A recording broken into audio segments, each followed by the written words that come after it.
السلام علیکم عزیز طلباء، آج ہم خط پڑھیں گے۔ کتب فروش کے نام، کتب منگوانے کے لیے خط، کتابیں بیچنے والے کے نام لکھنا ہے۔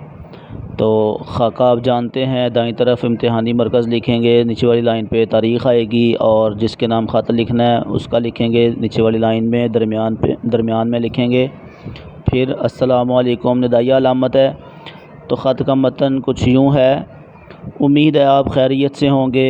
آپ کے ادارے کی شائع کردہ کتب کی فہرست دیکھ کر خوشی محسوس ہوئی کہ آپ اس دور میں بھی لوگوں کو کتابوں کی طرف مائل کرنے کے لیے نایاب کتب شائع کر رہے ہیں۔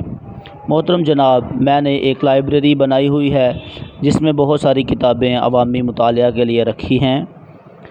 آپ کی شائع کردہ کتب کی فہرست دیکھ کر دل میں خیال پیدا ہوا کہ آپ کے ادارے کی کتابوں کو خرید کر اپنی لائبریری کی زینت بناؤں۔ امید ہے کہ آپ خصوصی رعایت کے ساتھ یہ کتابیں بھیج دیں گے۔ تو عزیز طلباء، یہاں تک ایسے پیراگراف بنائیں گے، اس کے بعد نیچے کتابیں لکھیں گے اور سامنے ان کے مصنفین کا نام لکھیں گے۔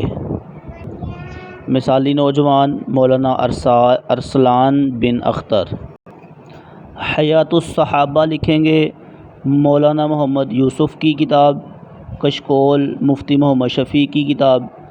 اسی طرح فہرست بنائیں گے سیرت حلیمہ امام سلبی کی کتاب۔ نمبر 5 پہ ہے حضرت صلی اللہ علیہ وسلم کے 300 معجزات، مولانا احمد سعید، داستان یوسف، حافظ محمد اسحاق دہلوی۔ اس کے بعد پھر پیراگراف میں لکھیں گے: ازراہ کرم درج بالا کتب کو بذریعہ VPP ارسال فرما دیں۔ آپ کے ادارے کے لیے نیک تمنائیں اور دعا۔ عزیز طلباء، آخر میں متن کے بعد دعائیہ کلمات لکھتے ہیں، تو اس میں دعائیہ کلمات میں یہ بھی لکھ سکتے ہیں: اللہ تعالیٰ آپ کا حامی و ناصر ہو، یا یہ کلمات بھی لکھ سکتے ہیں: آپ کے ادارے کے لیے نیک تمنائیں اور دعا۔ یہ نیچے والی لائن پہ علیحدہ لکھ سکتے ہیں دعائیہ کلمات۔ اس کے بعد